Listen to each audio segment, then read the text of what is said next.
नमस्ते मित्रहरू। ल हेर्नुहोस्, देशको विकासको खाका तयार गर्ने, कानुन बनाउने सांसदहरूको हकीकत यस्तो छ। कुकुरको पुच्छर 12 वर्ष ढुङ्ग्रामा हाले पनि जस्ताको तस्तै भने जस्तै नयाँ र पुरानोमा केही फरक भएन। इरान अमेरिका रुसको युद्ध भन्दा पनि यो चाहिँ एकदमै भयङ्कर ठुलो युद्ध भइरहेको छ।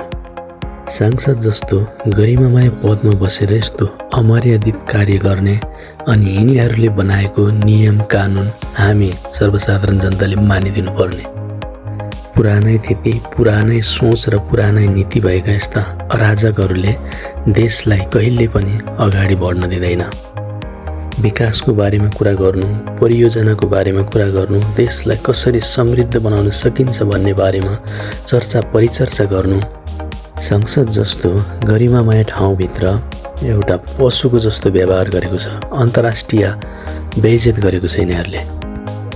यस्तो औँठा छाप जङ्गली पशु कार्यकर्ताहरू कहिल्यै पनि देश र जनताको हितमा हुँदैन। बाहिरतिर हुने भए यस्तो अमर्यादित कार्य गर्ने अज्ञानी पशुहरूलाई 7 पुस्तासम्म राजनीतिमा आउन नपाउने गरी निलम्बन गरिन्छ। तर हाम्रो परम्परा यस्तै छ। योग्यता र योगदान बिनाको कार्यकर्ता भर्ती गर्दाको परिणाम यस्तै भोग्नुपर्छ।